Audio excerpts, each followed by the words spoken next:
భార్య: ఏమండి, ఎక్కడున్నారు? భర్త: నేను ఆఫీస్లోనే ఉన్నా బంగారం.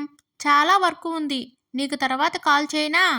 భార్య: దానికి ఏముందండి, మేము కూడా మీరున్న రెస్టారెంట్లోనే మీ వెనక టేబుల్లో కూర్చున్నాం. పిల్లోడు అడుగుతున్నాడు, నాన్న తినేది ఏంటని.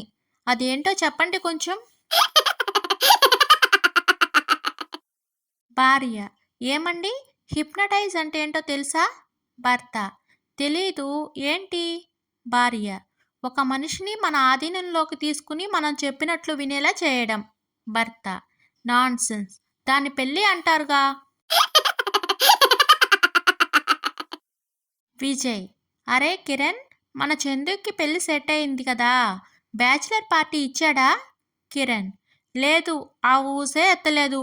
వాడు కాలేజీలో నడిపిన ప్రేమాయణం ఫోటోలు చేసుకోబోయే అమ్మాయికి పంపించేద్దామా? విజయ్: వద్దు, వాటిని చందుకే పంపు చాలు, అర్థం చేసుకుంటాడు. టీచర్: చింటూ, గాంధీజీ కొడుకు పేరేంటి? చింటూ: దినేషన్ టీచర్. టీచర్: అదేంటి, నేనెప్పుడు వినలేదు.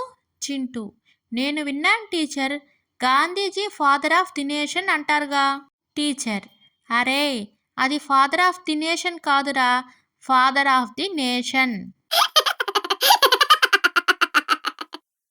టీచర్: ఏరా రాము, ఏడాదిలో ఎన్ని రాత్రులు ఉంటాయి? రాము: 10 టీచర్. టీచర్: అదెలా? రాము: 9 నవరాత్రులు, ఒక శివరాత్రి. డాక్టర్: ఏమయ్యా, ఎప్పుడు ఏదో ఒక జబ్బు అంటూ వస్తావు, మందులు ఇంజక్షన్లు రాయించుకుంటావు. ఇంతకీ అసలు ఏంటి నీ సమస్య? మల్లయ్య: అదేమీ లేదండి, మీరిచ్చిన మందుల చీటీలను జబ్బుల ప్రకారం రాసుకుని మెడికల్ షాప్ పెట్టుకున్నాను.